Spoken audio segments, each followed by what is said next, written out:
નમસ્કાર દોસ્તો, તો આજના વિડીયોમાં આપણે ધોરણ 11 BA એટલે કે વાણિજ્ય વ્યવસ્થા વિષયની 18 જાન્યુઆરી 2024ના રોજ લેવાનારી 25 ગુણની એકમ કસોટીનું સંપૂર્ણ પેપર સોલ્યુશન જોવાના છીએ। માટે વિડીયો પૂરો જોજો, વિડીયોને લાઇક કરજો, તમારા બધા મિત્રો સાથે શેર કરજો। તો ચાલો શરૂ કરીએ આજનો વિડીયો।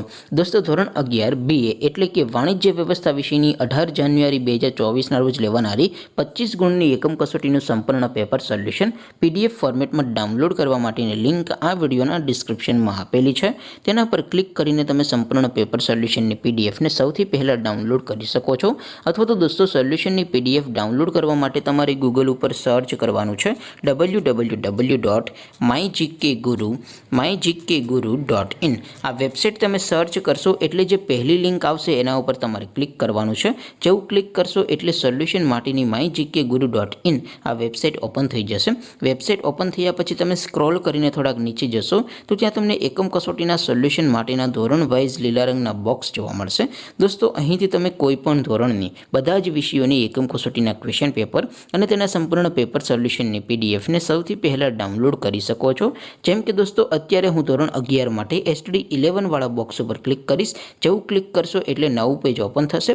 નવું પેજ ઓપન થાય એમાં તમે સ્ક્રોલ કરીને થોડાક નીચે જશો તો ત્યાં તમને STD 11 commerce and arts paper solution 2024નું એક બોક્સ જોવા મળશે।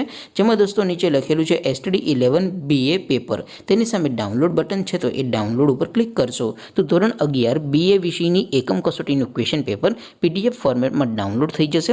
તેની નીચે લખેલું છે STD 11 BS સોલ્યુશન, તેની સામે પણ ડાઉનલોડ બટન છે તો એ ડાઉનલોડ ઉપર ક્લિક કરશો તો ધોરણ 11 વાણિજ્ય વ્યવસ્થા વિષયની એકમ કસોટીનું સંપૂર્ણ પેપર સોલ્યુશન PDF ફોર્મેટમાં ડાઉનલોડ થઈ જશે। તો દોસ્તો, આવી રીતે તમે ધોરણ 11ના બધા વિષયોની એકમ કસોટીના ક્વેશ્ચન પેપર અને તેના સંપૂર્ણ પેપર સોલ્યુશનની PDF ને www.mygkguru.in આ વેબસાઇટ પરથી ડાઉનલોડ કરી શકો છો। તેમ છતાં કોઈ ક્વેરી હોય, કોઈ પ્રશ્ન ન સમજાતો હોય તો નીચે કોમેન્ટ કરીને પૂછી શકો છો। અદરવાઇઝ આપણે નવા વિડીયોમાં મળીશું, ત્યાં સુધી રજા આપો। આવજો દોસ્તો, જય હિન્દ, વંદે માતરમ।